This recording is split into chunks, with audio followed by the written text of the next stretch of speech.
A ver, ya les confirmo si ya está saliendo. Ahí ya está saliendo en vivo. Estamos Muy nomás, bien. José. Ok. Bueno, ¿qué tal amigos? Muy buenas noches. Hoy estamos en una entrevista muy especial y fuera de lo común porque hoy no tenemos a Sergio, no tenemos a Dani, pero estamos acá junto a Paz. Ha valido la pena estar, estuvimos detrás de Paz por un ratito. Yo estoy reunido con mi familia, pero esto tiene que darse sí o sí. Y te doy la bienvenida, Paz, al programa. ¿Cómo estás? Hola José, qué gusto estar por acá y un gusto saludar a toda la comunidad. Me encanta. Maxi, ¿puedes contarnos por qué fue que quisimos invitar a Paz? Bueno, como ya saben, los que nos siguen, nosotros estamos promoviendo a chicas que hablan sobre la idea de la libertad, porque hay una cuestión, desconozco la razón específica, bueno, le hemos preguntado a todas las chicas, ¿no?, qué creen, pero por alguna cuestión es menos común que las chicas intervengan en estos temas. Hola Nicolo, ¿cómo andás? ¿Todo bien, Nicolo? Que intervengan temas de política, de libertad, de todo esto. Entonces es como que nosotros queríamos darle ese espacio a chicas que no solo sean liberales o libertarias, sino que también sean activistas, que tengan actividades en favor de la libertad, ya sea de enseñanza, de difusión, de lo que sea. Entonces estamos en esa ronda de encontrar mujeres que hablan sobre temas, promoviendo la idea de la libertad. Y bueno, el perfil de Paz nos gustó muchísimo. No solo, bueno, de todo, ¿no? Tú sos analista política, bueno, después ya vamos a estar hablando sobre eso. También está el tema de que sos profesora de blockchain, que después yo eso quiero preguntar después más adelante. Y bueno, sin duda sos una luchadora por la idea de la libertad. Así que bueno, eso es lo que nos gustó mucho del perfil de Paz. Yo voy a compartir el enlace ahora y te dejo a José que hagas la entrevista mientras yo voy compartiendo nomás. Así es, Paz. Bueno, Paz, te quiero dar la palabra de una vez. Cuéntanos un poquito sobre ti. ¿Cómo es que te interesaste por las ideas de la libertad? ¿Qué te trajo hasta acá? Bueno, es chistoso porque cuando empecé la universidad, y quizás un poco antes, quizás hasta en el colegio, claro, me empezó a llamar la atención todo el tema de como el empoderamiento de la mujer, más que derechos y todo, siempre buscaba como el empoderamiento de la mujer y me puse a investigar un poco. Y lo primero que encontré fue como dije, esto no tiene nada que ver conmigo, porque era como un feminismo muy fuerte y de repente acabé en ideas como siempre he pensado como siempre he sido como que, no me gusta que me den reglas y cosas así, eso es lo que no me gusta como de además del feminismo normal, era como, eh, ¿por qué tengo que pensar como ellas piensan? Entonces, buscando y buscando, como que acabé en el anarquismo comunista. Y Wow. fue como, uy, esto está terrible, no me gusta para nada, eso de la expropiación, eso de ni sé qué, no me gusta, pero sí me gustaba la idea de no Estado. Entonces, como que seguí investigando y de repente, bueno, ya entro a la universidad y tomo una clase que se llamaba resolución de conflictos. Y en la clase el profesor nos da sobre liderazgo transformacional. Entonces, a partir de las ideas de liderazgo, que es chistoso porque generalmente uno ingresa como por economía, cosas así, fui como que acercándome a las ideas de la libertad. Para esto era 2014 acá en Ecuador y estaba como en el auge el problema de la falta de libertades por el correísmo. Entonces, dije: "No, o sea, tengo que hacer algo". Yo, soy mamá joven, tuve a mi hija a los 18 años, y yo decía: "Si no hacemos nada, o sea, es o irme del país o hacer algo". Entonces, busqué igual en Internet y me encontré con el partido político que cuando escuchaba a las personas en la radio, los candidatos, decía como: "Es el que mejor resuena conmigo". Entonces, veamos qué pasa y entré a ser parte de las juventudes en ese momento de Creo, que es el partido con el que ganó Guillermo Lasso después la presidencia.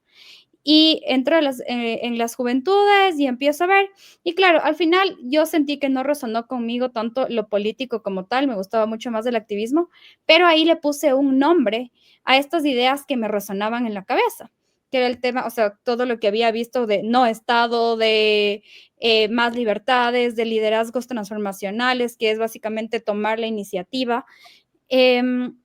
Y a partir de eso, como que ya tuvo más sentido y bueno, ya me di cuenta de que eh,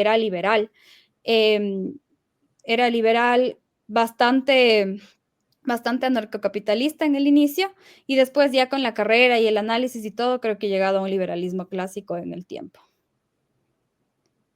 Ok, suena muy interesante porque como que todos atravesamos una jornada, una aventura en las ideas y terminamos como que siempre pasamos, siempre nos topamos, tenemos que esquivar el comunismo de alguna manera, ¿no? O sea, todos nos tropezamos con el socialismo, el comunismo, tal. Qué te hizo, recuerdas algún autor o alguna idea poderosa que te terminó de alejar del socialismo, comunismo o de rozar esas ideas? Realmente, o sea, para mí fue así, en el punto de que yo creo que, y aquí es algo importante de lo que tú mencionas también, yo creo que lastimosamente en Google, en todos estos sitios de Internet, quieras o no, va a ganar siempre el algoritmo los temas de Sí, socialismo, comunismo. Es sí. más, si tú le preguntas algo a ChatGPT, yo que por ejemplo estoy relacionada con temas sociales, que a veces le pido copies para los contenidos, lo que sea, a veces me manda unas cosas de justicia social, entonces, claro, al final del Interesante. día el algoritmo te manda hacia ese lado. Eh, antes dependía de qué es lo que hay en las bibliotecas, ¿no es cierto? Sí, ¿Qué es lo que está disponible en las bibliotecas? ¿Cuáles son las referencias que te dan? Por eso la importancia, por ejemplo, del tema de qué académicos son los que están en las universidades. Pero ahora es un tema que también está en el Internet. Entonces, claro. si tú buscas en Google, quizás las primeras cosas de feminismo que te salgan, por ejemplo, sean las más socialistas. Mm. Si tú buscas de todo. Entonces, el rato que, por ejemplo, pones cosas así en GPT, te sale generalmente a favor, y es más, por ejemplo, con mis pasantes en Libre Razón, en el think tank que tenemos, a veces me doy cuenta de que utilizan GPT porque les sale cosas como de progreso y de justicia social. Entonces digo, Wow. a ver, está bien utilizar GPT, pero hasta cierto punto, ¿no? Entonces, ahí esos algoritmos, yo creo que al final del día está marcada la tendencia hacia el tema. Yo realmente, más fue en la universidad en donde leí contenido, digamos, de todo, ¿no? Porque ahí nos ponían todas las corrientes, tanto en economía como en ciencia política, y más bien siempre resoné con Adam Smith, con John Locke, nunca resoné con los que eran mucho más socialistas o comunistas, y creo que eso también fue Ok. parte de lo que me fue direccionando hacia el contenido liberal. Me encanta. ¿Y cómo nació esto de libre razón? ¿Qué es eso? ¿Para qué nos puede servir libre razón? Bueno, entonces justamente yo entré a Creo, que es el movimiento político, y como que rápido empecé a ser parte del grupo de juventudes que se encargaba de la formación. Entonces ahí un poco ya me empecé a dar cuenta de que me gustaba esa parte y por ser parte de este grupo, desde Creo me dicen, ¿sabes qué? Hay este programa era uno sobre igual, empoderamiento de mujeres, de Women Deliver, que lo hacía con las Naciones Unidas, y otro de Escuela de Economía de FI, ya, de Foundation for Economic Education. Me dice, aplica y miramos a ver si es que te puedes ir. Bueno, al final me salieron las becas para los dos programas. Y después tuve la Wow. oportunidad en 2016 también irme a Argentina a los congresos de economía austríaca que hacía Fundación Bases. Entonces, a partir de estas experiencias, junto con las de mis amigos con los que cofundamos, porque ellos también tuvieron la oportunidad de irse a algunos lugares, dijimos, necesitamos que estos espacios estén disponibles para más jóvenes en Ecuador. O sea, yo me fui cuando fue mi primer viaje sola, cuando tenía 20 años y claro, empiezas Ah, primero, o sea, se te abre el mundo, ¿no es cierto? Se te abren las oportunidades. Por un lado, conoces a nueva gente, ves nuevas historias y por el otro lado, obviamente, nuevos expertos con más ideas y empiezas a ver lo que en los otros países existe sobre defensa de la libertad, los think tanks y toda la cosa. Entonces, claro, dijimos, tenemos que crear un think tank especializado para jóvenes en donde promovamos la formación, por un lado, y por otro lado, que las ideas de los jóvenes lleguen a la opinión pública y pasen a ser parte de la decisión política. Entonces, iniciamos con esto en 2016 como una idea. Justo cumplía 10 años del fallecimiento de Hayek y estaban con el último año en el que hicieron una grant de $1,000, pero con esa grant logramos sacar nuestro primer programa de formación. Tuvimos 30 chicos. Bueno. Y fue súper interesante porque al final del día se ha convertido en básicamente Libro Razón en un referente de formación tanto de liderazgo, activismo y política en Ecuador, especialmente en Quito, pero hemos estado en todo el país, la verdad. 2 preguntitas rápidas.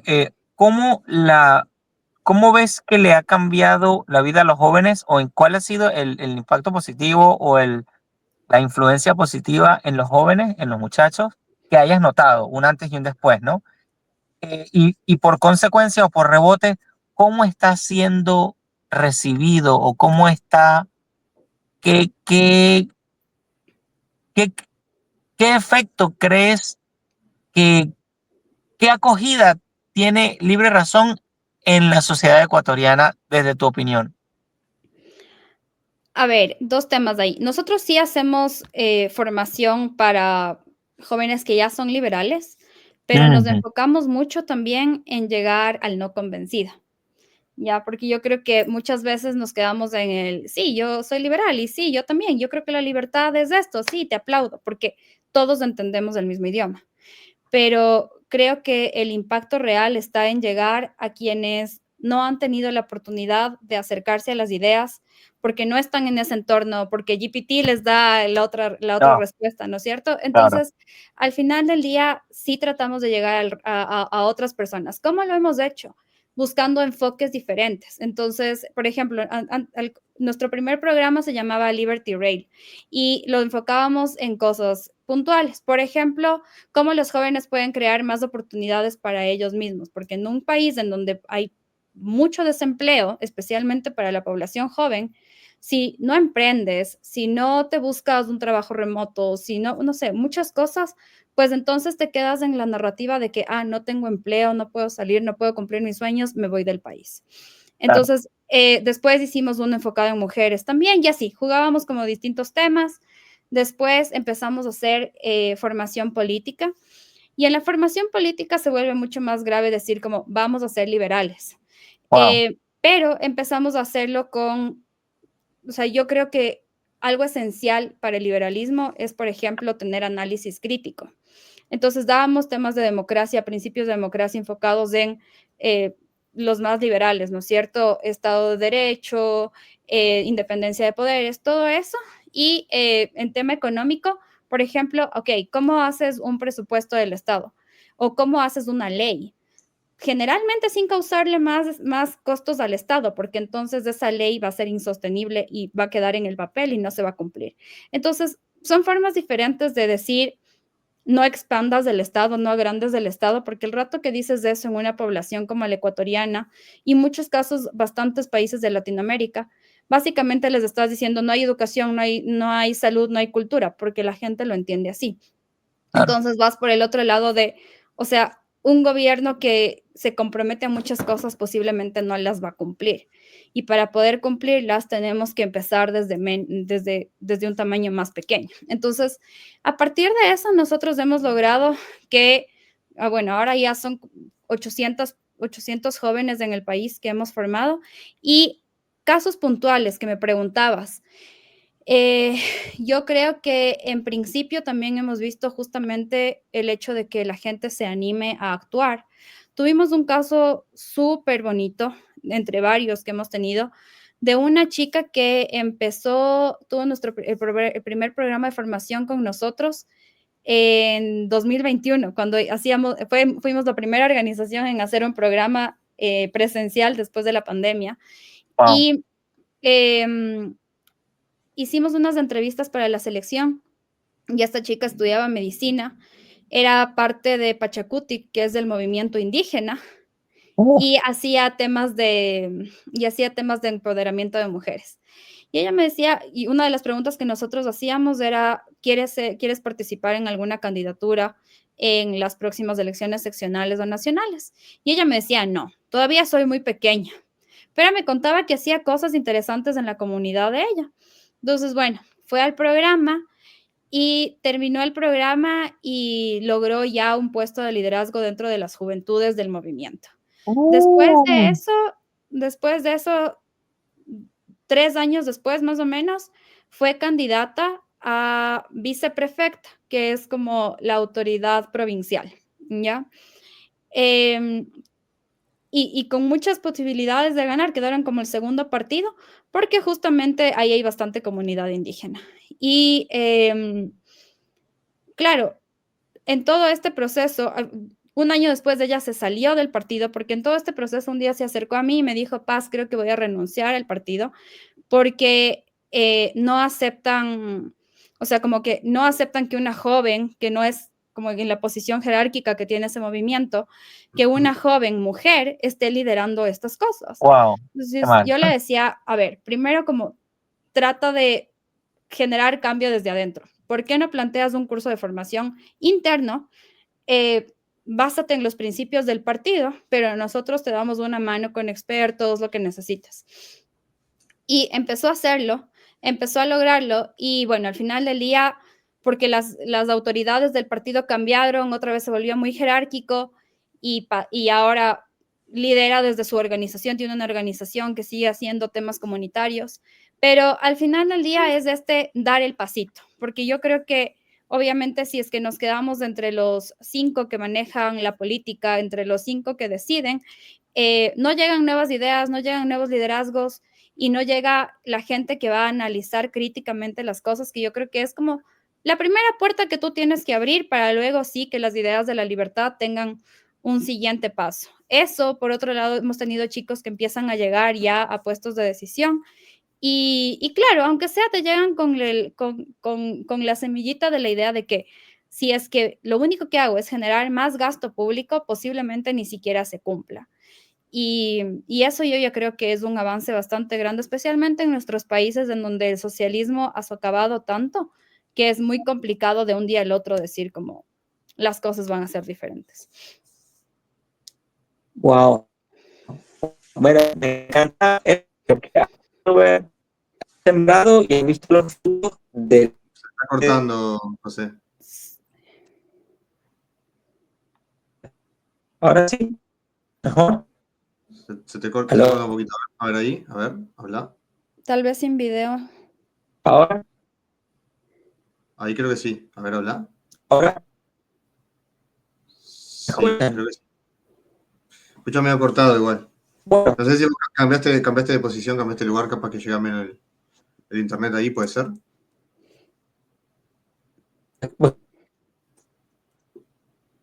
Muy, muy trancado está.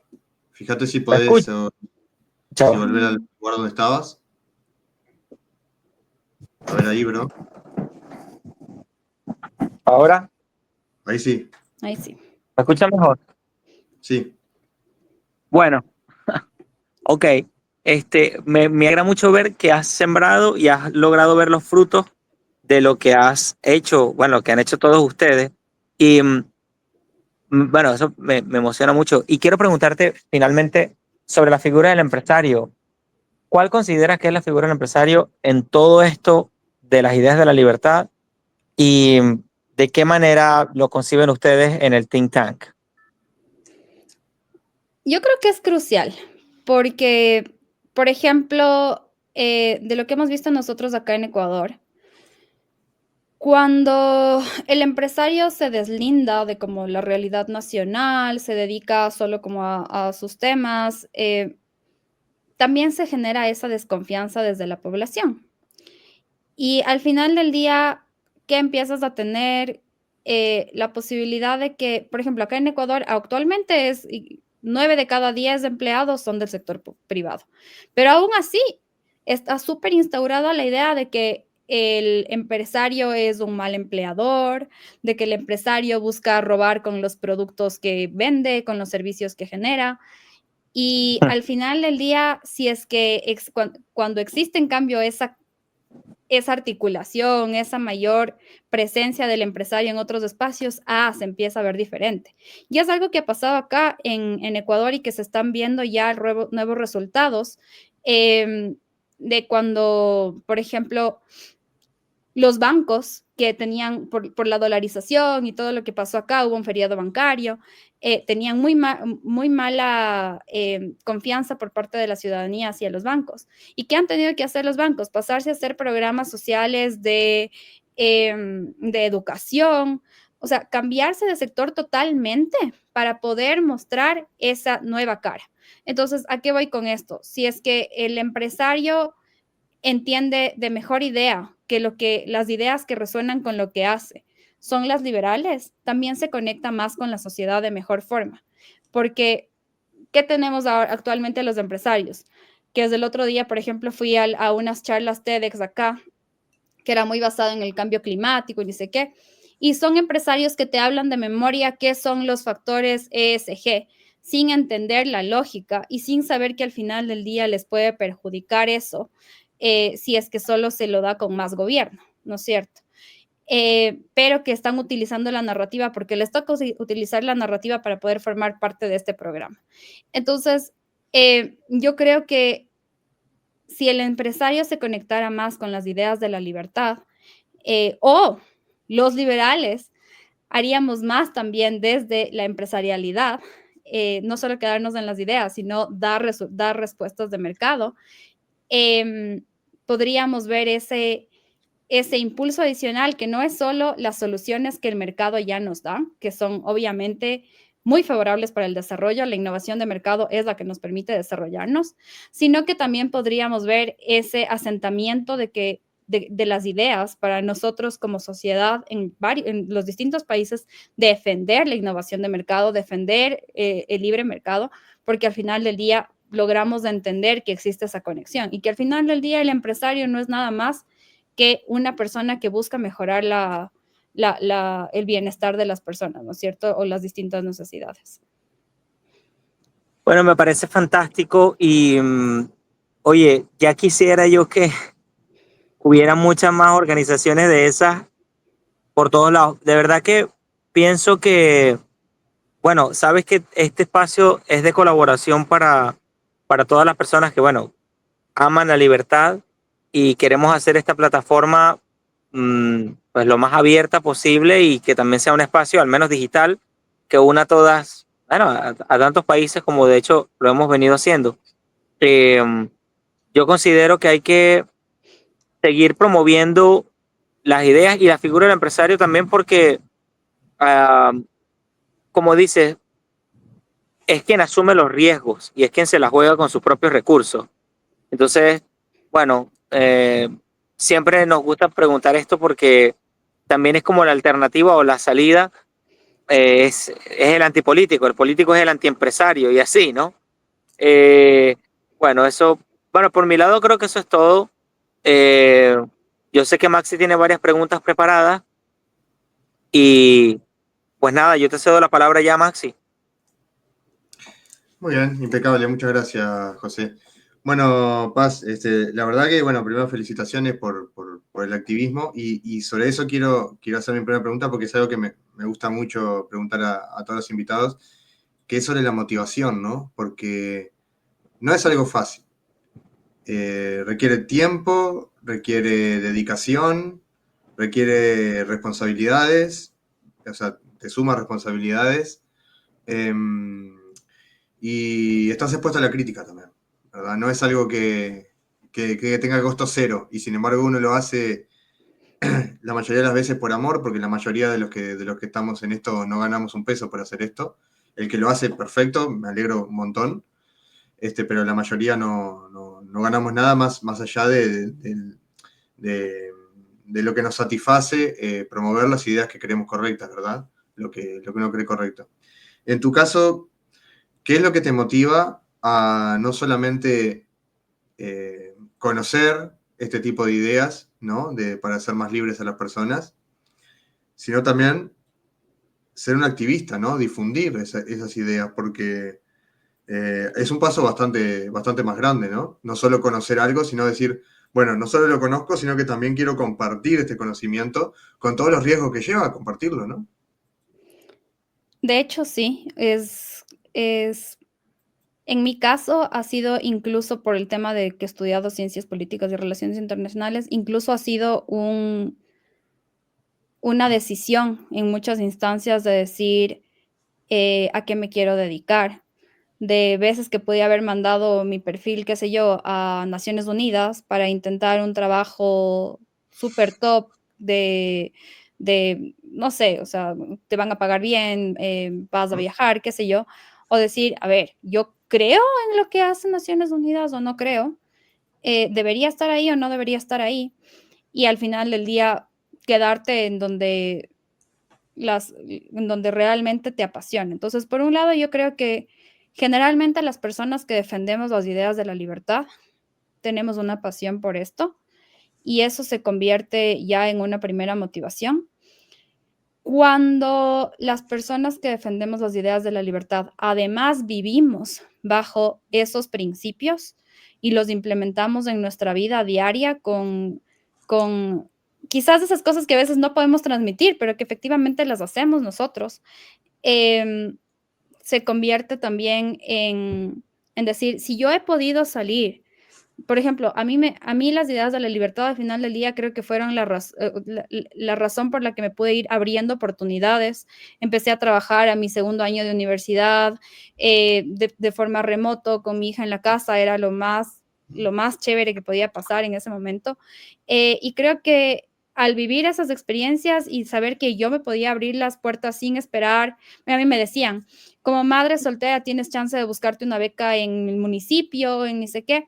Yo siempre dije, yo quiero ganarme esos espacios, pero no necesariamente porque alguien me ayude y que luego yo dependa de eso. ¿Qué pasa si el día de mañana, por haber razón, no puedo cumplir con las notas, por decir algo, y se me baja eso por cualquier motivo? Entonces, al final del día, creo que esas cosas me ayudaron a ver que realmente si uno vive bajo los principios de la libertad, sí puede ir creando una vida coherente y sí puede también irse buscando espacios para que al final del día también puedas vivir de algo, ¿no es cierto? Sea que lo que estás haciendo esté estrechamente relacionado a las ideas de la libertad o sea justamente una solución de mercado que estás entregando, eh, o cosas por el estilo. Entonces, al final del día, creo que, por ejemplo, este tipo de contenido en algún momento te puede generar que ustedes se den a conocer, que nos demos a conocer y que de aquí salgan nuevas oportunidades de colaboración, de trabajo, que se pueda poner sponsors en el programa. Entonces, existen una variedad de formas de que efectivamente en algún momento esto sí se convierta en parte de lo que nos permite vivir. Y al final del día, yo creo que como liberales, que al menos, o sea, que queremos como ya entrar en el activismo y hacer algo más, sí es importante, porque sí hay momentos en los que tú tienes que decidir a qué va destinado tu tiempo. Y cuando tienes necesidades económicas, obviamente te va a tocar priorizar otras cosas en tiempo sobre esto. Más si tenés La familia. organización te ayuda un montón. Yo creo que en toda mi vida he sido como súper partidaria de organizarse súper bien la agenda, porque el rato que tienes organizada la vida, realmente es mucho más sencillo avanzar a hacer más cosas, tener tu proyecto personal, avanzar con tu trabajo, dedicar tiempo a tu familia, a tus temas personales. No siempre es perfecto, obviamente. Hay momentos en los que aparecen cosas que nos ha pasado con libre razón, que ya representa una responsabilidad fuerte.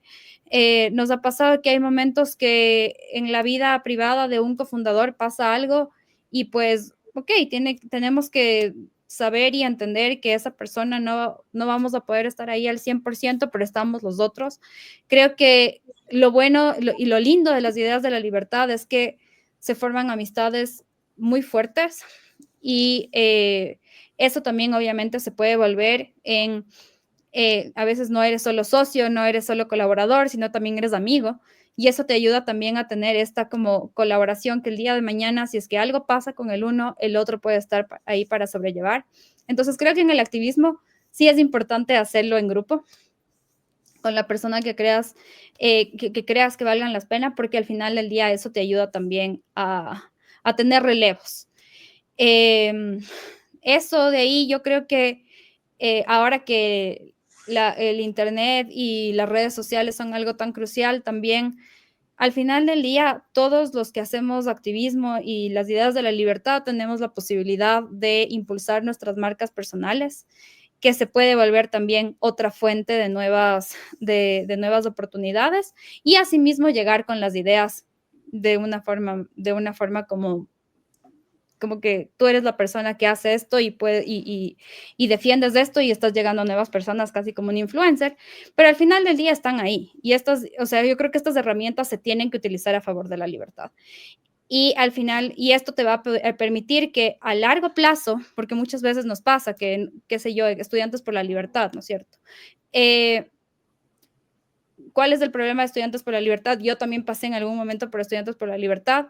Cuando salimos nuestro grupo de la universidad perdió el capítulo. ¿Por qué? Porque se quedó sin personas. Y como nosotros ya somos adultos y empezamos a hacer otras cosas, tenemos trabajo, pues te descuidas de eso. Y la única forma en la que esto puede mantenerse en el tiempo, creo que es de una u otra forma encontrando cómo atarlo a tu parte profesional, sea con un emprendimiento, sea con el rato de nosotros hacer la fundación, por ejemplo, básicamente lo hicimos que se convierta en una responsabilidad para nosotros. Y, o sea, al día de hoy no es que vivimos de la fundación, yo tengo un trabajo adicional, todos tenemos un trabajo adicional, pero también es un ingreso extra y al mismo tiempo, obviamente, también reinvertimos un montón en la fundación. Y esto simplemente te permite estar ahí y saber que tienes que estar ahí. Adicional a eso, puedo decir que cuando he estado en trabajos en los que me desconecto con la gente, realmente me desespero. En mi lado personal creo que ha sido súper importante generar impacto y tratar sí, de alguna u otra forma poner una semillita de lo que son las ideas de la libertad en la sociedad. Y ahí sí me siento completa. Y creo que eso también ha sido parte de la motivación para quedarme en las ideas y en el activismo todo este tiempo. Perfecto, Paz. Dijiste algo que me gustó mucho y de hecho yo también soy muy promotor de eso cuando dijiste vivir acorde a los principios, ¿no? Que eso yo también creo que es como fundamental predicar con el ejemplo, ¿verdad? O sea, porque probablemente no vayamos a cambiar el mundo, o al menos no en el corto plazo, pero podemos empezar por dar el ejemplo nosotros, ¿verdad? Y bueno, intentar dentro de lo posible promover estas ideas en nuestro círculo más cercano, pero predicar con el ejemplo es fundamental. ¿Qué sería para ti eso, ¿no? O sea, ¿qué implicaría más allá de tu trabajo, ¿no? Porque digo, vos tenés no quiero decir la suerte, porque para mí no es suerte, sino que es algo que requiere esfuerzo, pero digamos, tenés la alegría, podría decirse, de trabajar en algo relacionado también, ¿no? No todo el mundo tiene esa posibilidad, digo, fuera de lo que es el tema laboral. ¿Qué es en el día a día para un liberal vivir acorde a los principios? ¿Qué implica, no? En la rutina, en el día a día, en el trato con la gente, ¿qué implica? Yo creo que partimos de la premisa típica de tu libertad termina en donde empieza la del otro. Y un poco es eso. Primero, obviamente, saber que nosotros somos personas que tenemos la capacidad de tomar decisiones y siempre tener eso en cuenta, porque yo creo que, obviamente, o sea, el rato que yo digo tu libertad termina en donde empieza la del otro, no quiero decir que siempre tienes que pensar en el otro primero. Entonces, ejercer esa capacidad de tomar decisiones es crucial. Y por eso, por ejemplo, al día de hoy también sigo con el tema del empoderamiento femenino, porque yo creo que va súper de la mano. Si es que una mujer entiende que puede tomar decisiones, entonces cortas un montón de las dependencias que muchas veces pensamos que tenemos como mujeres y no tenemos. Entonces, dentro de este ámbito, por ejemplo, creo que yo nunca he tenido un sitio en el que diga, no, no voy porque hay muchos hombres.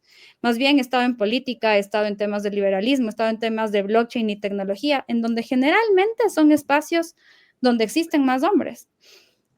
Y realmente es algo que, o sea, cuando he ido, ha sido naturalmente. Tampoco he ido diciendo como, soy la mujer que voy a destacar porque soy mujer. Nada que ver. Solo me gusta y estoy ahí. Punto. Eso por un lado. Por otro lado, también otro concepto básico, por ejemplo, es el de la cooperación voluntaria.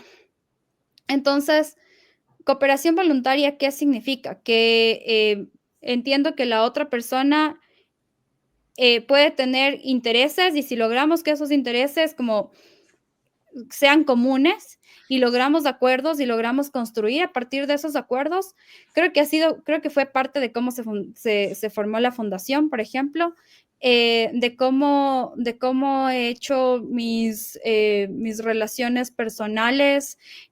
Por ejemplo, al día de hoy no estoy con el papá de mi hija, pero realmente ha sido un proceso absolutamente tranquilo en el que no he buscado que la pensión alimenticia, que no digo que esté mal, es un tema legal, pero al final del día, si puedes lograr un acuerdo entre dos personas en primera instancia, pues funciona.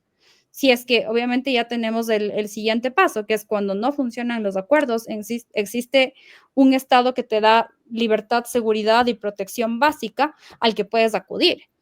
Pero hasta antes de eso, pues creo que lo principal es saber que eres un agente capaz de hacer esas cosas. Bueno, el rato que eres papá, creo que tienes muchísimas formas en cómo demostrar eso, que es ya en la parte de la enseñanza.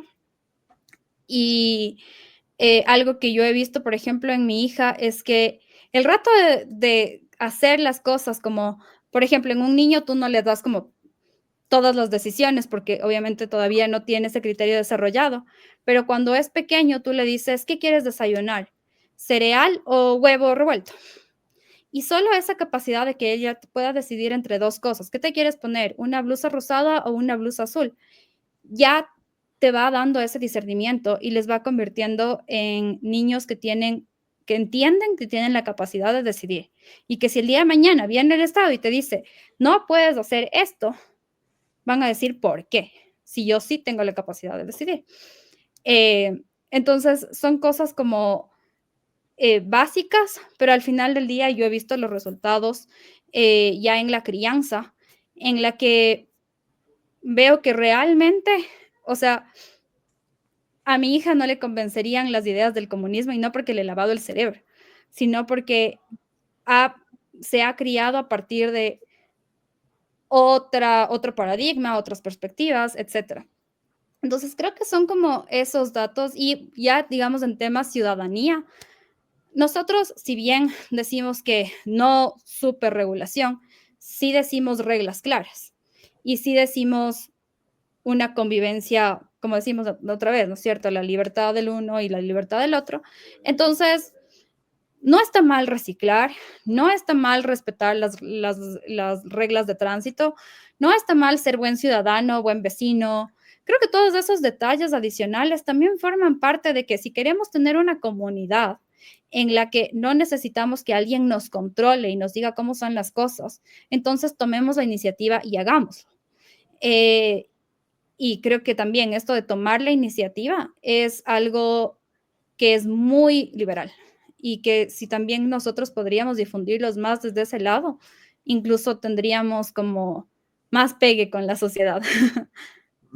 Sí, sí, totalmente. Y desde que empezaste a inspeccionar este tipo de ideas y a aplicarlas en tu vida, ¿no? En tu rutina, bueno, en tu trabajo, ¿ha cambiado mucho tu rutina y también tu cosmovisión sobre el mundo? ¿O crees que más o menos ya tenías esa forma de ser o esa forma de pensar, pero no habías descubierto cómo se llamaba y esto que lo descubriste después? ¿O si realmente fue un cambio importante para ti? Yo creo que fue más saber cómo se llamaba, No. Ujú. pero sí puedes llegar a un pasito más allá. En mi caso particular, yo creo que sí aprendí, por ejemplo, a decir, yo tengo más capacidad de decisión. Em, y tengo la capacidad de también tomar iniciativa más. Porque creo que a veces es también normal y es también lo más fácil quejarse, por ejemplo. Ya y decir, es que la culpa es del otro. Incluso, y a veces esto nos pasa mucho como liberales, lamentablemente, que es la culpa es del Estado. Que sí, es verdad, en muchos casos, pero también puedes buscar soluciones, que a veces, por ejemplo, el empresario sí lo hace. Quizás no entiende que la culpa es del Estado, pero sabe que hay un problema y busca la solución. A veces nosotros nos quedamos en la parte teórica. Entonces, eh, pero creo que en general siempre me he ido reafirmando con las ideas. Muy bien. ¿Y tu entorno ha cambiado? Porque a muchos nos pasa, ¿no? De que de repente cuando cambias de ideas también como que la gente que estaba a tu alrededor muchas veces les choca el cambio, ¿no? A veces a muchos les ha pasado que han tenido que dejar amigos, incluso familiares con los que se ha peleado. ¿Te ha pasado algo de eso o no? Creo que antes que romper relaciones, sí, por ejemplo, no sé, mis papás, quizás con el tiempo se han vuelto más liberales de pensamiento, ¿no? Varios familiares. Quizás a los amigos y las amistades más cercanas que tengo es chistoso, pero son bastante liberales o son del mundo liberal. Y más bien, obviamente, por ejemplo, la universidad, el tema de ciencias políticas y relaciones internacionales generalmente más bien es personas socialistas o más relacionadas con esas ideas. Y realmente ahí como que se ha mantenido la relación como súper de compañero de universidad, pero obviamente tampoco hemos llegado como a profundizar amistades con la mayoría de compañeros. Y yo creo que muchas veces puede ser por eso, porque al final del día sí te marca eh, cuando una persona vive bajo ciertos paradigmas y obviamente va a ser lógico que te juntes con tus comunes y en este caso van a ser los liberales, pero generar conflictos, creo que, creo que no creo que me ha pasado. Bien, perfecto. Has hablado de empoderamiento, ¿no? Femenino, o sea, en el sentido verdadero, ¿no? ¿Qué, qué opinión te merecen los movimientos mayoritarios de feminismo? ¿Crees que apuntan realmente al empoderamiento o en realidad es todo lo contrario? El problema del feminismo dominante es que muchas veces busca que el Estado te proteja, te dé más derechos. Em, y eso es como súper contraproducente porque el día de mañana esos derechos también se pueden convertir en la puertita que un líder más autoritario abra para controlar más. Entonces, por ejemplo, la típica discusión de que el hombre versus la mujer. Bueno, Claro. puede ser que en muchos momentos y en algunas sociedades siga habiendo dominio del hombre hacia la mujer. Em, pero ¿por qué te vas a liberar del hombre para irte bajo la dependencia del Estado? Entonces, realmente, por un lado, yo estoy en desacuerdo con eso. Y por otro lado, también estoy en desacuerdo con ciertas formas de manifestación que tienen actualmente los movimientos feministas dominantes, porque de construir la historia, dañar monumentos o dañar, digamos, representaciones históricas, por más de que, porque son hombres, qué sé yo, eh, no es lo que ha pasado. Yo creo que al final del día, si es que las culturas son así, por ejemplo, es porque eso ha sido lo que ha construido la historia. Obviamente la historia está contada siempre por voces dominantes, no digo que sean hombres, sino voces dominantes. Y muchas veces, por ejemplo, incluso los liberales hemos sido la voz no dominante. Entonces, creo que esa parte lo tenemos clarísima. Y sería hermoso si es que la historia hubiera sido contada de otra forma para nosotros. Pero sabemos que por ahí no va el cambio. Entonces, yo creo que realmente hay soluciones. Por ejemplo, algo a mí que me parece básico, especialmente en América Latina, en donde todavía tenemos estas fallas, es una mujer, las mujeres en las escuelas, si todas las mujeres tuvieran inglés, ya están en otro nivel. ¿Por qué? Porque es el lenguaje dominante el que te va a permitir acceder a más trabajos, el que te va a permitir a tener nuevos horizontes. Si a una mujer le enseñarían el tema de cómo manejar el dinero, las habilidades, más allá de que tú tengas o no tengas dinero el día de mañana, te van a permitir tener otra forma. El manejo del dinero y la educación financiera te da muchísima capacidad de decisión, por ejemplo. Entonces, son esos temas adicionales que realmente te permiten, de nuevo, pensar por ti misma, tomar decisiones, gozar de tu libertad. Y el rato que gozas de tu libertad, no vas a decir, yo quiero que el Estado me garantice la cuota de empleo en una empresa. Vas a decir, me la quiero ganar. Y ahí está la diferencia. O ni siquiera quiero una cuota, quiero ponerme un negocio porque quiero ser la que lidera el negocio. Entonces, creo que se vuelve diferente la perspectiva y realmente con los movimientos feministas actuales no pasa eso. De nuevo, se quedan como en esa crítica y solo buscan más protección y más protección del Estado. Totalmente. Y con respecto, hablando también de las mujeres, ¿por qué crees que hay una tendencia a participar menos de estos temas de la mujer? Lo que decíamos al principio, ¿no? Porque sí, no sé, si hiciera una encuesta de gente liberal, libertaria o anarcocapitalista, probablemente el 99% sean hombres. ¿Por qué crees que participan menos las mujeres o que se interesan menos por estos temas? O bueno, o tal vez se inclinen más por otro tipo de ideología. Bueno, ahí creo que hay varias razones. Puede cambiar también por sitios, pero a ver, en principio yo creo que obviamente hay veces que existen espacios, por ejemplo, los espacios que yo les mencionaba de formación a los que pude ir y que hemos generado a partir de eso. ¿Qué implica? Que viajes sola, que te vayas a dormir fuera de tu casa. Ujú. Muchas veces eso ya representa una barrera y nosotros hemos tenido casos en los que justo en este programa que yo les contaba, de esta chica del movimiento Pachacutic, teníamos 2 casos más en los que la una me decía, mi papá no me deja ir, y en la otra, mi esposo no me deja ir. Y un tercer caso que nos dijo, estoy en periodo de lactancia, ¿qué hago? Y nosotros conseguimos que el hotel le dé un descuento para el esposo y bueno, y el bebé no pagaba. Y esa fue la forma en la que ella pudo ir y nos agradeció la vida entera. Que eso, por ejemplo, otra vez, son casos de vivir los principios de libertad, ya, según a mí me parece. Entonces, estas cosas ya forman una barrera, especialmente en caso de mujeres que no tienen todavía tantas responsabilidades. Obviamente, el rato que ya hablamos de responsabilidades, hijos, se vuelve más complicado. Al final del día, sí va a ser un factor adicional para la mujer. Pero de nuevo, yo creo que volvemos al punto de esa organización. ¿Ya?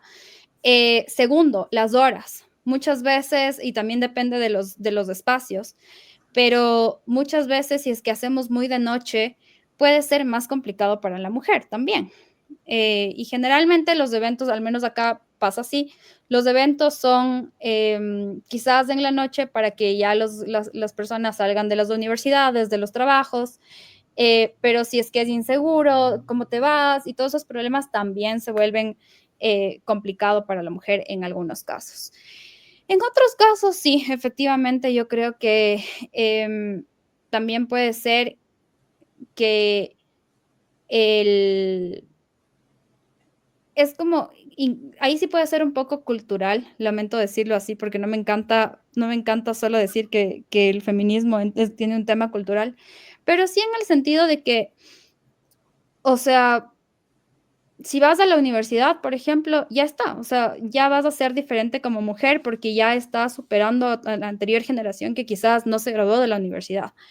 Mientras que al hombre ya tiene una trayectoria más larga de personas que se han graduado de la universidad, de su familia, entonces, ¿sabes qué? Demos un siguiente paso, busquemos trascendencia.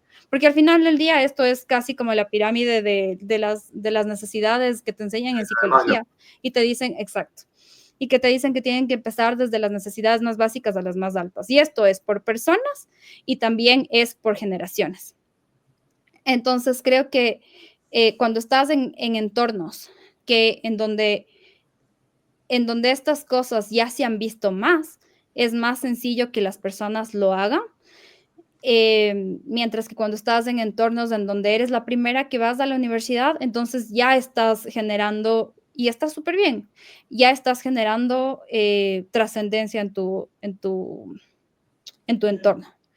Eh, por ahí pueden ir ciertas explicaciones y al final del día yo creo que también es un tema de cómo ya digamos los entornos en general, cómo llegan, porque esto por ejemplo lo hablo mucho cuando tratamos con partidos políticos, en los que muchas veces los partidos políticos nos dicen, no hay jóvenes interesados en política. Y quizás la respuesta, que es lo que como Libre Razón hemos hecho, por ejemplo, para lograr nuestros programas, es un poco ir a tocar puertas, es mostrar que estás ahí, porque pueden haber jóvenes que no saben hacia dónde ir, pero saben que estás ahí. No sé, como liberales nos pasa un montón que nos encontramos con comunidades liberales en distintos lugares del país que no sabíamos que existían y que pensábamos que estábamos solos. Entonces, a veces es también cómo llegamos a más mujeres, porque quizás no lo estamos haciendo bien, quizás no estamos viendo o sea, cómo cruzamos intereses para llegar a las mujeres. Y vuelvo al tema de que, digamos, o sea, sabemos que el liberalismo a veces flaquea en la comunicación. Entonces, quizás sí es pensar en qué le puede interesar a la mujer que luego conecte con las ideas de la libertad y llegue. Es chistoso porque cuando nosotros hemos trabajado con mujeres, nos dicen cosas como, a mí sí me gusta que mi novio me cargue la cartera y me abra la puerta del carro, que son cosas que actualmente las feministas dominantes no aceptan, pero las mujeres conectan con esas cosas tan sencillas que se vuelve la semillita número uno para que después digan, sí, yo soy una mujer que estoy liderando mi trabajo, que estoy poniéndome un negocio, que me conecto con las ideas liberales, que me encantaría participar acá. Muchas veces nosotros somos mucho más de impacto social. Entonces, en vez de decir como la libertad te abre los mercados financieros, te da seguridad jurídica, cosas así, ¿por qué no hablamos de cómo la libertad te permite tener una mejor educación, una mejor salud? Quizás con esos temas conectamos mucho más con las mujeres. Entonces, a veces también puede ser ir a tocar las puertas. Muy bien, está muy bien. ¿Uno, dos o tres libros que te gusten sobre temas de liberalismo que recomiendes? A ver, hay uno que es de Max Borders, que es como más actual, y se me fue el nombre, déjame, ya lo busco. Creo que ese es crucial. The Social Singularity. Te habla desde la evolución un poco más como del individuo y llega siempre conectada con la tecnología, y llega al punto de qué es lo que puede pasar con la inteligencia artificial y te desafía el mito de que los robots nos van a ganar con el tema de la capacidad de tener inteligencia colectiva, pero pensando como con temas de innovación digital. Entonces es bastante interesante y creo que te da una perspectiva nueva. Aparte de eso, todos los de Bastiat, me encanta Bastiat. La ley, el Estado, creo que son los más importantes. Y finalmente, en temas más económicos, creo que Hayek. Creo que Hayek es un primer paso, especialmente para como te explica súper clarito las ideas, sin tanta, o sea, para quien está empezando me parece algo crucial. Perfecto. Me estaba preguntarte también, porque bueno, nosotros acá en el canal somos más anarcocapitalistas. ¿En qué crees vos que el Estado pueda ser necesario? Bueno, sí, necesario o bueno, o bueno, capaz que no bueno, pero sí necesario. En poner las reglas de juego. Es decir, ¿a qué va esto? Porque realmente creo que muchas cosas pueden ser delegadas. Por ejemplo, yo no te puedo decir seguridad, porque al final del día la seguridad podría estar a cargo de una compañía de seguridad que sea más experta en eso. Pero sí en poner las reglas de juego y en darte esos estatutos básicos en los que se toman las decisiones. Entonces, ¿cómo se van a tomar las decisiones en ser una tercera parte en el momento de que existan conflictos? Igual puedes delegar el arbitraje. Pues, Y obviamente en garantizar que sí exista una línea base. Porque, por ejemplo, creo que sí es importante tener una entidad jurídica que sirva de base para garantizar proyectos de infraestructura. Entonces, si bien no necesariamente tiene que construir la conectividad de un país, actualmente, si es que no tenemos conectividad, y es una inversión súper fuerte, no estás en las mismas condiciones que el resto. Lo mismo con el tema de servicios básicos, agua, luz, porque sin eso, obviamente, por ejemplo, las niñas, si no tienen agua en sus escuelas y no tienen acceso a toallas sanitarias, pues dejan de ir una semana al mes a los colegios, así sean públicos o privados, que en este caso son públicos. Entonces, obviamente, no estás bajo las mismas condiciones. Entonces, no es llegar con un programa específico para las niñas, porque es simplemente garantizar esas condiciones básicas. Y más allá de que eso tenga que hacerlo el Estado, creo que tener esta entidad jurídica con la que tú te puedes aliar con un privado para hacer esos temas es importante. O garantizar la seguridad jurídica básica, perdón, para que lleguen empresas y lo hagan, ¿no es cierto? Porque les interesa desarrollar comunidades en donde la clase media crezca, el consumo crece y todos ganamos. Entonces, creo que son eso, creo que es garantizar esas reglas de básicas mínimas. ¿pero crees que solamente a través de una jerarquía política se puede lograr eso? No una jerarquía, no es por jerarquía política, es por quién resguarda esas reglas básicas. Por ejemplo, pensemos en las ciudades de Estado, en las ciudades de estatuto. Siempre vas a tener un tema básico. Puede funcionar más como un directorio corporativo, pero al final del día siempre tienes a alguien que te está como monitoreando ese tema. Y obviamente, ¿quién te va a dar en el caso de las ciudades de estatuto? Básicamente, ¿quién te va a decir, tienes que cumplir lo que está aquí y tienes que hacerlo bien? Los clientes que pagan para vivir en esa ciudad. Pero al final del día ya se desarrolla ahí como quiera desarrollarse el resto. Entonces, yo creo que la ciudad de estatuto es, la lógica de la ciudad de estatuto es lo más cercano a lo poco que debería ser un gobierno, y cómo todo se desarrolla casi en un modelo más empresarial que en un modelo estatal actual. Pero ahí en ese caso es por contrato, ¿verdad? O sea, hay un contrato de por medio, un contrato real, ¿no? O sea, Un contrato real y tú pagas, o sea, en vez de pagar impuestos, porque obviamente o sea, es como una empresa tiene que vivir de algo, en vez de pagar impuestos, tú te un servicio, suscribes básicamente, es casi una es un servicio, suscripción sí, un servicio. anual, y pagas ahí, pero obviamente si es que tú eres cliente, vas a exigir que las cosas se hagan bien, porque caso contrario, al siguiente año me mudo. Entonces, Entonces, digo, en esa lógica. se podría hacer igual de eficaces y capaz que mucho más eficientes en un sistema contractual, ¿no? No tanto, ¿cómo se dice? Como imponiendo, no sé la palabra, impositivo, sí, impositivo, sino que se podría hacer a través de contratos, ¿no? Que después, obviamente, el que no cumple el contrato tiene que haber una sanción y todo lo que quieras, pero ¿se podría manejar así o no? Total, y creo que, o sea, esto, por ejemplo, con todas las crisis migratorias actuales, cambias la visión. O sea, Ujú. y a veces, de hecho, bueno, yo soy como súper disruptiva y por eso me encanta blockchain. Pero No hay creo problema de eso. que el rato que muchas veces nosotros buscamos las soluciones dentro del sistema que predomina actualmente, pero lamentablemente el sistema que predomina actualmente no está basado, peor en algo anarcocapitalista, pero tampoco en un liberalismo clásico. Entonces, obviamente las soluciones no van a estar ahí.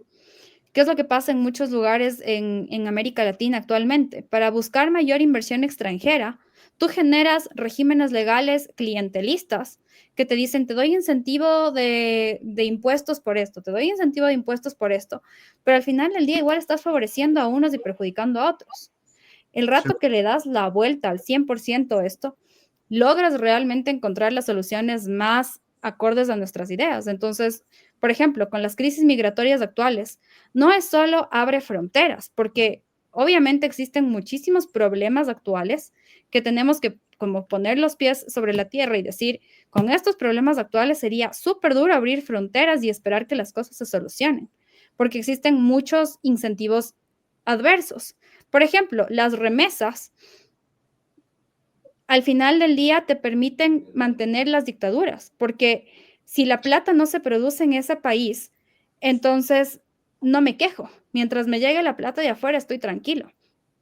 Entonces, la única solución de darle la vuelta, por ejemplo, sería, las jurisdicciones no me dicen que soy residente de aquí, no me dan la ciudadanía y no me quitan la ciudadanía, sino que los ciudadanos son los que buscan esa jurisdicción porque es la que les atrae. Y obviamente dentro de estas jurisdicciones pueden haber jurisdicciones más comunistas, pero mientras la gente que vive ahí se entienda de esa forma, está bien. O sea, tú no te vas a vivir ahí porque no colindas con esas ideas. exacto. Exactamente. No, estaba pensando también el tema de, bueno, de las fronteras, ¿no? De que terminan siendo una ficción, eh, digamos, producto de lo que han sido las guerras también, ¿no? O sea, porque los países, lo que hoy llamamos Ecuador, lo que hoy llamamos Uruguay o Estados Unidos, Venezuela, lo que sea, han sido eso, producto de guerra y como los reyes han dividido los territorios, ¿no? Que después, bueno, ya no hay más reyes, ahora hay presidente y lo que sea, pero sigue siendo eso, ¿no? Que no es un tema que la gente elige porque es la mejor opción o la que más le conviene, sino porque, bueno, es manda el más fuerte, ¿no? Y termina imponiéndolo así. No es producto de lo que podría ser como estamos hablando ahora, de que, bueno, hubo un contrato con las personas, firmaron un contrato, tal empresa se ofreció a dar un servicio y, bueno, ese servicio incluía seguridad, estabilidad jurídica y todo eso, sino que es más producto de yo impongo estas reglas porque soy el más fuerte, porque tengo no solo las armas, sino también el poder de manipular a través de los medios de comunicación, convenzo a la gente de que soy el mejor y que me voten, ¿no? Pero eso. Y hablando de lo que es la disrupción de fronteras, quiero pasar al tema blockchain, que también me gusta mucho. Empecemos por lo primero, ¿no? ¿Cómo explicarías a alguien que no sabe nada qué es una blockchain? Básicamente, creo que hay que empezar diciendo que blockchain es una herramienta digital más como otras. Em, por un lado, y por eso obviamente te va a servir de utilidad en ciertos casos y en otros casos no. Uno. Segundo, que funciona como una base de datos, como un Excel, si lo quieren poner como visual, que es mucho más complejo que eso, pero es como básico, como que es un Excel que tiene un montón de pestañitas abiertas, ¿ya? Y en cada pestañita tienes un registro que cada cierto tiempo se va bloqueando para guardar esa información y que se vaya resguardando. Después de, por ejemplo, en el caso de Bitcoin, 10 minutos, se abre una nueva pestaña, se guarda la información y ¿qué es lo que guarda? Básicamente son transacciones. Todo lo que hace el ser humano es transaccional. cuando interactúas con otra persona, estás teniendo una transacción. Entonces, si bien puede ser dinero, que efectivamente estás pasando de una persona a otra, también todo se puede registrar bajo esa lógica. Y finalmente, esto funciona manejado no por una persona ni por una computadora, sino que es del mismo archivo Excel que tienen abiertas varias personas alrededor del mundo que lo van resguardando y que si el día de mañana en una computadora se daña, pues tienes las otras computadoras que tienen la misma información.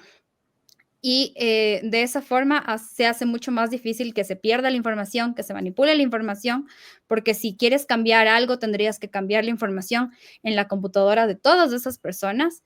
Y finalmente, no puedes, como es abierto, no puedes tener, o sea, pierdes la posibilidad de censurar esto, porque obviamente te puedes ganar el acceso por otro lado. Las que son públicas además te van a tener la información que no solo pueden ver las personas que tienen este Excel, sino las personas que tienen el link externo para verlo, como cuando tú das en un link de Google Drive para que la gente lo pueda ver sin editar. Entonces, es como una forma bastante básica de explicar, pero como que ya logras hacer entender un poco cómo funciona la estructura. Ahora, ¿para qué te sirve esto? Yo lo que generalmente digo es para problemas en cualquier industria en donde existan problemas estructurales relacionados con tema de registros y de abuso de poder.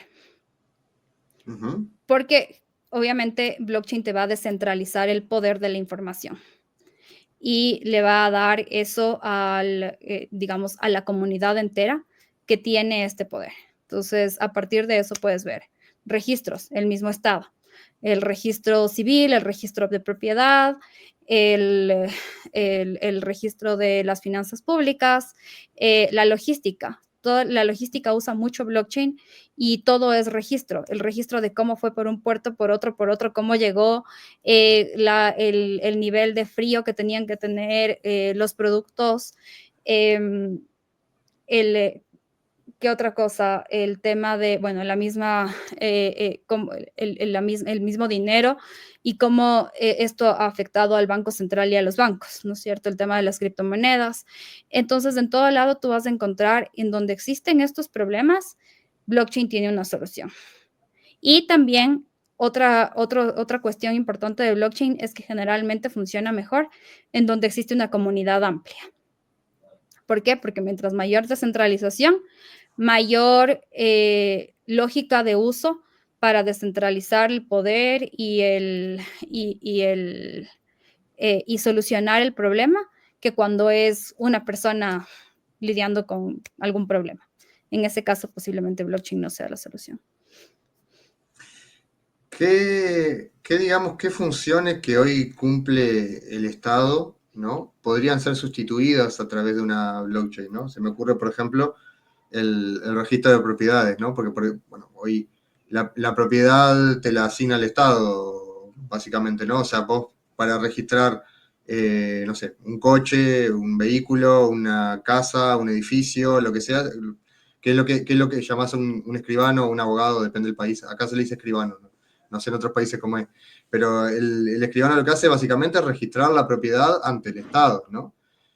Eso, por ejemplo, perfectamente se podrían registrar las cosas en una blockchain y registrar qué es propiedad de cada uno a través de la blockchain, ¿no? Y ahí no hay, de hecho es mucho más seguro. Yo por ejemplo, trabajé en un banco hipotecario y he visto cómo títulos de casas han perdido, porque los seres humanos los pierden, o sea, los usan para hacer un trámite, lo que sea, y los pierden.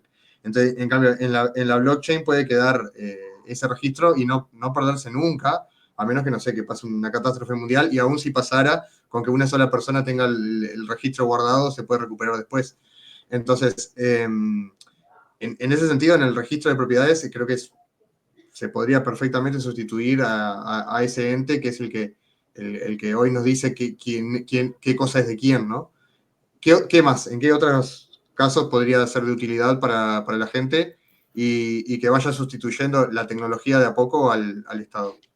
Una cosa que me olvidé dentro de mi explicación es que como todos tenemos acceso directo a ese Excel, obviamente ya tenemos menos intermediarios en el proceso, porque entonces Claro. todas las personas tienen la información al mismo momento. Esto es crucial entender por qué, porque tú tienes, por ejemplo, la idea del Estado o de la burocracia como el escritorio y el otro escritorio y el otro escritorio. Y de nuevo vuelvo al tema de que te soluciona problemas estructurales. Entonces, básicamente el Estado en muchos casos tiene la función de registro y por ende todo lo que tenga función de registro dentro del Estado puede ser sustituido con aplicaciones blockchain. El registro civil, como decía, ya existe, por ejemplo, BitNation, en donde obviamente ahorita no es oficial, pero en donde te puedes registrar como ciudadano porque tú quieres registrarte como ciudadano. Puedes casarte porque tú quieres casarte en BitNation y no necesariamente en el registro civil de tu país. Obviamente no va a ser Sí, no va vinculante a ser legalmente reconocido, hablando, no es pero reconocido por el Estado, pero... exacto, pero puedes hacerlo. Eh, y va a salir en el registro. De hecho, va a aparecer una transacción en Bitcoin que dice que se hizo eso, pero básicamente, digamos que se registró el matrimonio, por decir algo, pero realmente es ya el matrimonio como tal que está registrado en la base de datos de BitNation. Entonces, bueno, puedes hacer registro de propiedad, ya hay proyectos piloto de esto. Uno de los más representativos es Georgia, el país. De ahí tienes registros civiles, todo lo que implica, ¿no? Nacimiento, matrimonio, muerte. Tienes, por ejemplo, como decía, el tema del registro de las finanzas públicas. Entonces, obviamente, básicamente esto hace que inmediatamente la información, la rendición de cuentas sea inmediata a la población. Puedes tener el registro de salud de las personas. Sí, El historiales registro, médicos, ¿no? Historiales médicos. historiales médicos. Entonces, por ejemplo, Estonia es el mejor caso. Estonia tiene ahorita, es gobierno abierto, pero todo está construido en una blockchain privada, pero es blockchain, básicamente. Acá Entonces, simplemente para contar una cosa, acá en Uruguay, por ejemplo, el historial de vacunas que vos tenés te sigue siendo un cartoncito que aparte lo podés perder, o sea, es como que esto solucionaría todos estos registros, ¿no? Se registra en una blockchain y queda ahí, eso no se pierde. exacto, eso justo iba a decir, porque obviamente tienes el historial médico de cuando te vas al médico privado, pero tienes registros de salud pública, que, o sea, que son asuntos de salud pública que necesitan estar registrados en el Estado. Son las vacunas, Claro. son, sí, temas cruciales. Y esto al final del día se vuelve súper importante para, uno, generar política pública y dos, mejores soluciones de mercado. Entonces, tienes también el tema del registro de los títulos, por ejemplo, que también se vuelve un tema político o un tema público, porque, por ejemplo, en el país tenemos que registrar el título en la Secretaría de Educación Superior, porque si no, no estamos validados profesionalmente hablando. Entonces, ¿y esto para qué? Obviamente para evitar el tema de fraudes en los títulos y todas esas cosas. Pero te evitarías, por ejemplo, yo hasta ahora no registro mi título de maestría acá porque no me gustan los trámites, pero, pero yo tengo un título emitido en blockchain que si fueran lo suficientemente sofisticados acá o serían más ágiles, ¿no es cierto? Simplemente verían que es un título certificado y que es emitido por la Universidad de Nicosia y estaría en perfectas condiciones de ejercer como profesora de blockchain acá en el país. Sí, Entonces, hay mucha burocracia, ¿no? Lo que pasa es que también el sistema está hecho a propósito para favorecer la burocracia porque de eso se alimenta mucha gente, ¿no? por eso hablaba del ejemplo de los puestitos, de que pasas de un escritorio al otro escritorio y de que esto reduce intermediarios. Todo lo que hace un escribano o un notario, básicamente es generar esa certificación o esa verificación de que es legal y es real Y todo eso básicamente es lo que tú ves en una blockchain como tal. En ese registro de datos tú ves que es verídico. La venta de propiedades, o sea, además del registro, la venta de propiedades también puede ser Sí, el traspaso, ¿no? El el traspaso, para que te traspaso. haya quedado registrando la propiedad. Vos ves Exacto, una propiedad, entras al blockchain, ya ves todo el historial que tiene de cuándo fue vendido antes, todo, o sea, podés tener todo ahí. exacto. Entonces, igual, por ejemplo, todo esto que el Estado a veces te verifica porque puede ser fraudulento, desde el origen de los fondos hasta justamente el tema del traspaso de propiedades, a los títulos, todo eso que el Estado mete mano porque es como el ente de supuesta confianza que te garantiza que no vas a, que te protege en ese sentido, pero al final del día sabemos que se vuelve poco eficiente. Todas esas cosas puede hacerlas el, eh, a partir de blockchain. Ujú. Y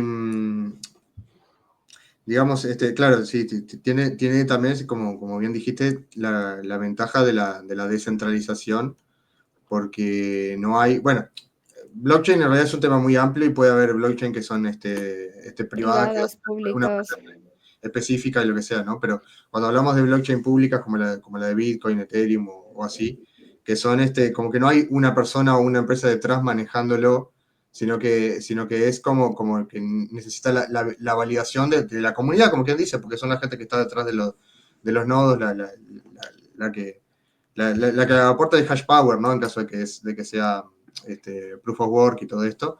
Pero no hay una persona o una empresa atrás que pueda tomar las decisiones. E incluso si se complotaran un montón de gente para cambiar la blockchain, que podría pasar como una especulación, pero existe también lo que es el hard fork, ¿no? Que es como, bueno, esta gente se complotó para a partir de acá irse para otro rumbo, bueno, pero los que nos gustaba lo anterior podemos seguir a partir de acá y seguir con la blockchain anterior al cambio que se hizo.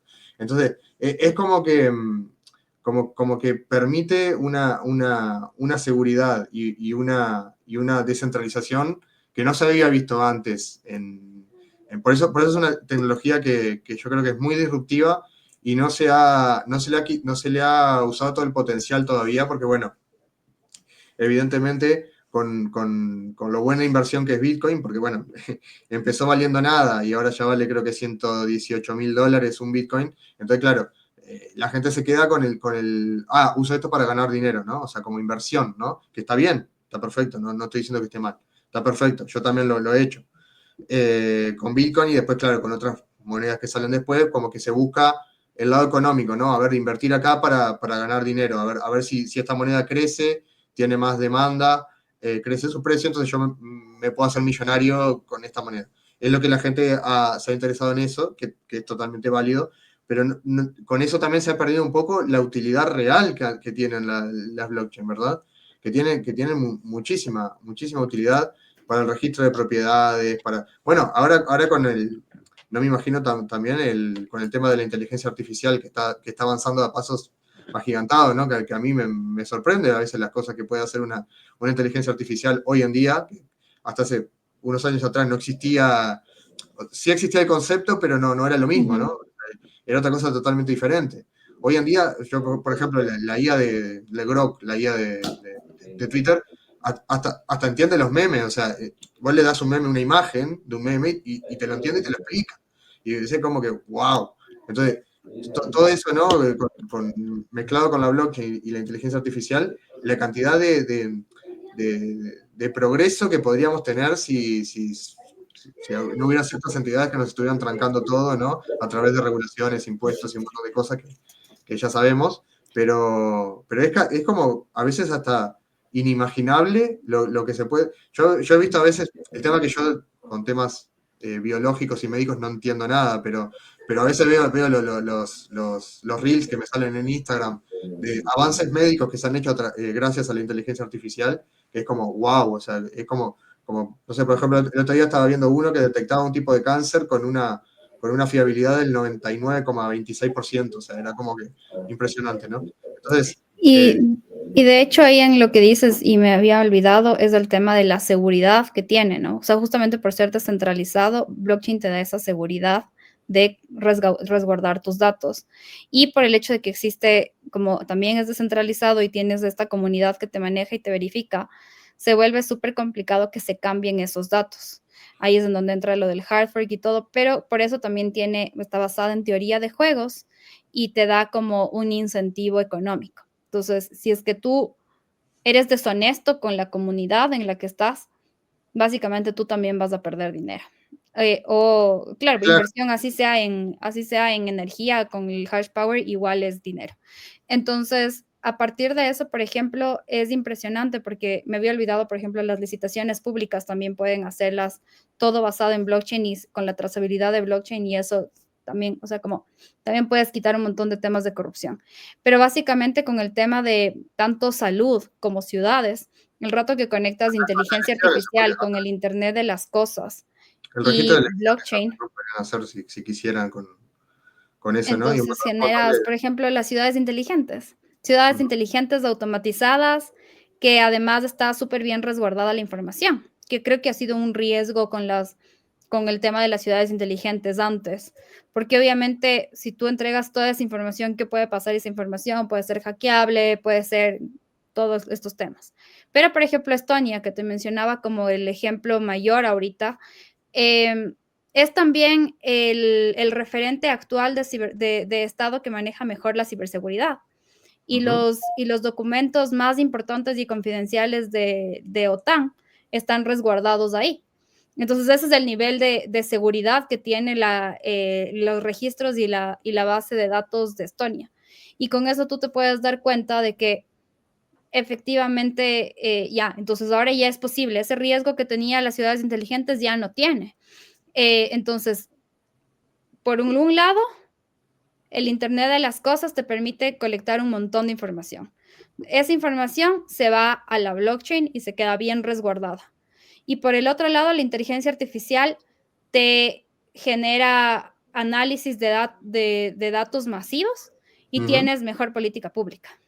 Tienes mejores, o sea, tienes un montón de información para mercado y negocios nuevos. E incluso tienes temas en los que obviamente el mercado va a solucionar problemas que antes solucionaba el Estado. Lo mismo en la salud. O sea, en la salud creo que es en el sitio más importante en donde la privacidad de tus datos son cruciales. Y Sí, se cruza ahí, por ejemplo, con el tema de seguros, de tratamientos y de otros datos que, por ejemplo, deporte, alimentación, todo. Entonces, puedes lograr cosas que el día de hoy pensamos que son lujos, que el día de mañana pueden ser cuestiones del día a día de las personas. Por ejemplo, la seguridad alimentaria, que es un problema que generalmente está más relacionado hacia el Estado, hacia soluciones socialistas. Pero si el día de mañana esa información está ahí sin costarte tanto, entonces todo el mundo la puede tener y podemos manejar eso de mejor manera y pueden haber fundaciones haciendo eso y empresas haciendo eso, llegando con bancos de alimentos de mejor manera. O sea, pueden haber soluciones privadas. Entonces, yo creo que al final del día, blockchain es primero, por lo que tú conversabas, por ejemplo, de cómo se toman las decisiones y de que es un tema de comunidad, es un espacio informático en este caso, en donde hemos podido ver justamente nuevos modelos de gobernanza.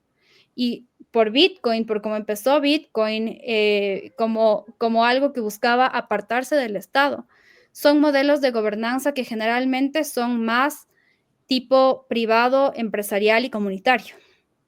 sí. Y eso es brutal porque al final del día hemos logrado algo en donde podemos decir, esto sí funciona. Y por otro lado, obviamente, nos permite también conectar globalmente de otra forma. O sea, ahora ya existen las DAOs, que si bien como que te rompe el paradigma totalmente, son organizaciones autónomas descentralizadas en donde hay gente de distintos lugares del mundo que genera una de estas, que es un contrato inteligente, y se vuelve socio de una organización estando en distintos lugares del mundo y sin haberse visto nunca físicamente. Entonces, al final, ¿y por qué confían entre ellos? Porque al final está basado en un contrato inteligente que algorítmicamente funciona y saben que nadie les va a llevar la plata del otro porque funciona algorítmicamente. Y a partir de que tengan ciertos ingresos, bueno, algo se va a reinvertir en la organización, algo se va a cada uno de los socios y algo se queda para los desarrolladores y así. Entonces, todo funciona bajo protocolos informáticos y eso te permite tener la confianza de que no necesitas una autoridad central. Entonces, claro, al final del día creo que también ha demorado una por la inversión que implica, dos porque como te digo, la mayor cantidad de aplicaciones está donde existe una comunidad y tres porque obviamente te rompe el paradigma total, pero al final del día también te genera soluciones que son como grandes saltos para adelante en la sociedad y obviamente ahí está la ventaja especialmente justo para nuestros países, por ejemplo, en América Latina, es crucial, porque si queremos el día de mañana estar como, ¿qué es lo que pasó con Estonia? Si nosotros queremos el día de mañana volvernos alguien importante en el mundo después de estar como súper atrás, tenemos que usar estas tecnologías para potencializar el desarrollo. Ahora tenemos esto, quizás Estados Unidos no lo tuvo en su época, Europa no lo tuvo en su época, pero ahora tenemos esto y lo podemos usar. Entonces, obviamente te da ese salto que, por ejemplo, fue el teléfono celular en África, porque ellos no tenían tanto teléfono de cable. Y el rato que tuvieron eso fue como, boom, el salto adelante de la comunicación. Y lo mismo nos pasa ahora a nosotros con estas tecnologías nuevas. Nombraste lo de contrato inteligente, creo que está muy bueno para tener la oportunidad de explicarlo también, ¿no? Qué es y cómo funciona eso. Bueno, básicamente tenemos por un lado blockchains como súper sencillas como la de Bitcoin, en donde tenemos transacciones monetarias y ya. Pero luego tenemos cosas como Ethereum. ¿Qué es Ethereum? Básicamente es un Internet descentralizado. Para que todo esto pueda funcionar en esto que mencionaba, que es un registro de transacciones, lo que básicamente se registra y opera dentro de este sistema es contratos. Entonces, en el contrato vuelve a ser todo transaccional. Los contratos básicamente van a ser lenguaje de código súper sencillo, que básicamente está escrito en un idioma condicional.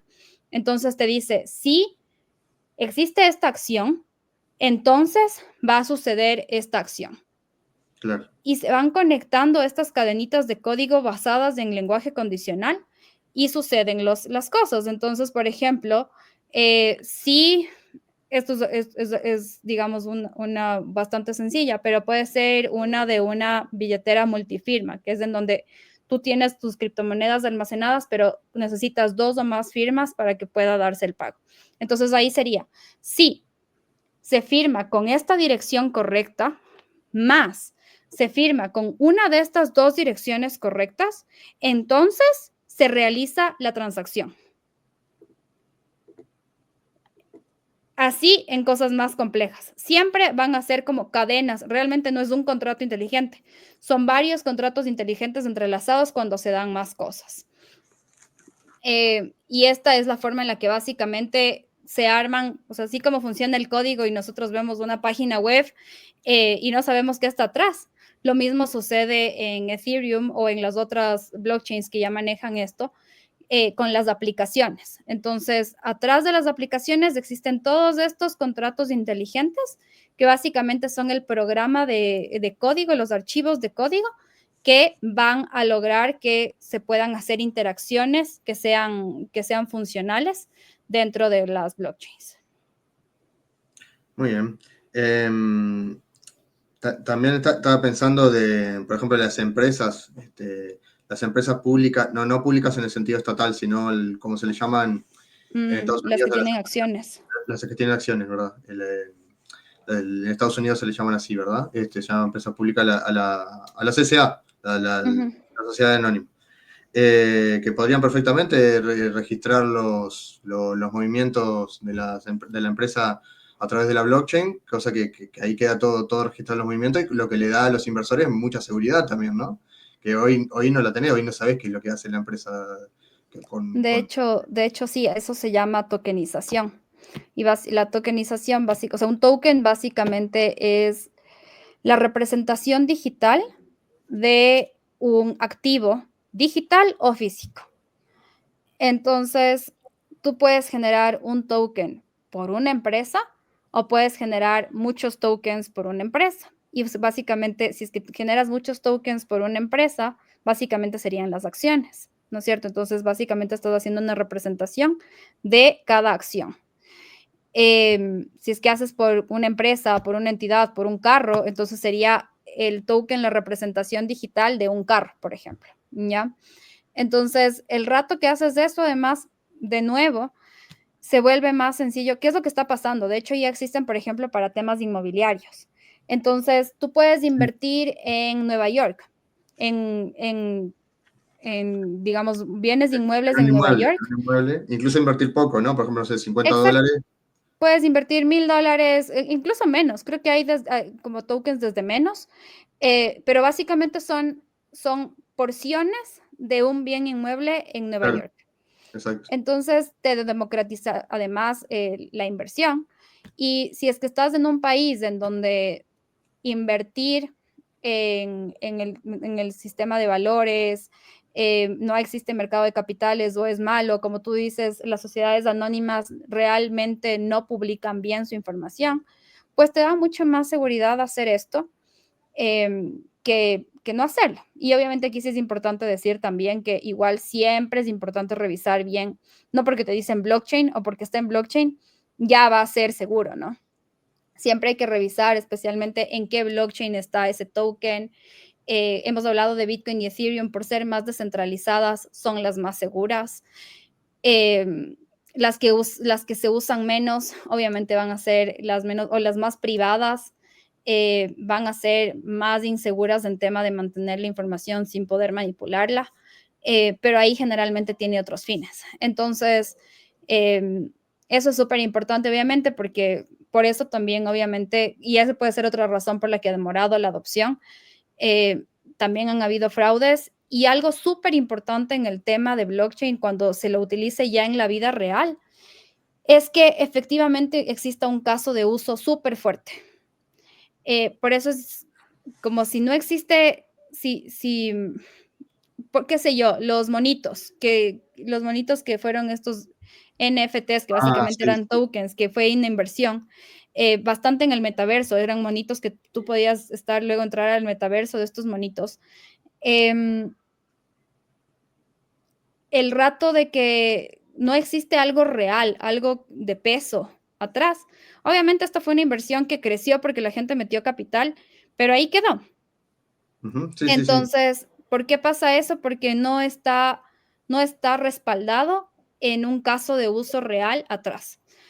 Sí, una Entonces, ahí burbuja. se puede diferenciar entre una inversión que te puede servir de trading y eso sí vale mejor saber bien cómo hacerlo, o cuando ya realmente es algo de uso real. Por ejemplo, tokens en los que se puede invertir y van bastante bien, igual entendiendo cada uno, son los que están relacionados con almacenamiento en la nube descentralizado.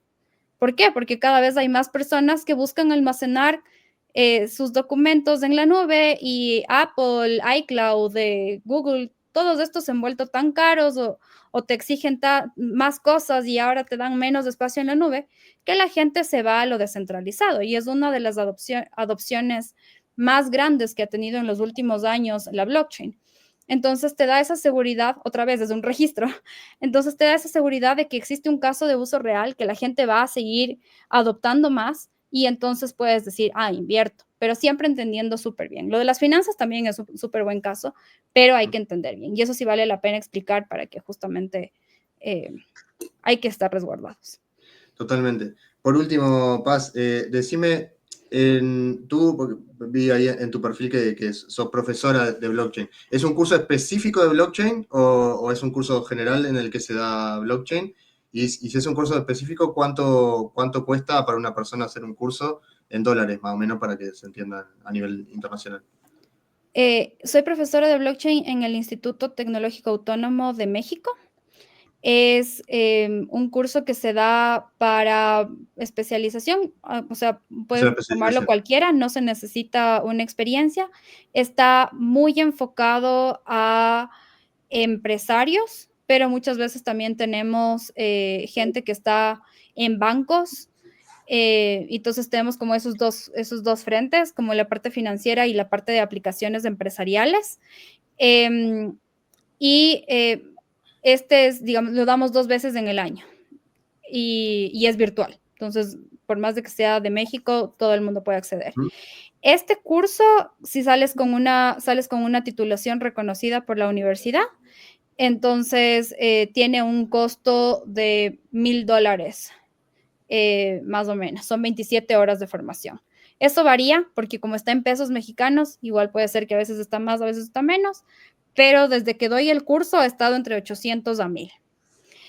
Y aparte de eso, digamos, cuando se busca ya para un tema más personal, sí explicamos desde qué es blockchain súper bien, criptomonedas, cómo analizar las criptomonedas. Sin embargo, digamos, soy profesora en este curso, pero también puedo dar como charlas, exposiciones en las que ya se puede también dar esta información especificada. Muy bien. Bueno, Paz, ¿algo más que quieras agregar, algo más que quieras decir antes de ir finalizando la entrevista? No, primero agradecer y por este espacio, felicitarles también por lo que están haciendo y nada más igual incentivar a la comunidad y a las personas que defendemos las ideas de la libertad que tenemos que seguirlo haciendo y que nos vayamos más allá de, porque muchas veces nos quedamos en la parte teórica, en la defensa de las ideas dentro de las comunidades que ya estamos convencidos de las ideas. Entonces, nada más llamar a la acción de vamos, demos el siguiente paso, busquemos soluciones y formas de hablar que si ya no nos han funcionado las que siempre usamos, busquemos nuevas, busquemos llegar a esas personas que todavía no están convencidas porque posiblemente sea porque simplemente no han escuchado las ideas eh, y busquemos formas de tocar las puertas diferente para llegar más. Muy bien, muchísimas gracias por ese mensaje, muchísimas gracias, Paz, por esta hora y media que te estuvimos acá haciendo preguntas, por aclarar todas nuestras dudas, por la buena onda y por el conocimiento que nos has brindado. Bueno, nosotros, bueno, terminé quedando solito porque, bueno, acá José tuvo temas personales que atender, tenía así como lo justo como para hacer la pregunta. En realidad las entrevistas las dirige él, yo tal, lo estoy haciendo porque, bueno, él se tuvo que ir. Nosotros además somos dos más ahí en el equipo que, bueno, por circunstancias de trabajo, estudio y un montón de cosas no han podido asistir. Pero bueno, lo sacamos adelante muy bien. Me gustó mucho la entrevista y la verdad que fue un placer conocerte, Paz. Muchísimas gracias también a los que nos hicieron comentarios, a Diego, a Nicolo, a los 109 que se han conectado acá al vivo. Muchísimas gracias a todos. Ya saben que los que quieran y puedan colaborar con nosotros pueden hacerlo a través de los links que tengo fijado en mi perfil de Twitter.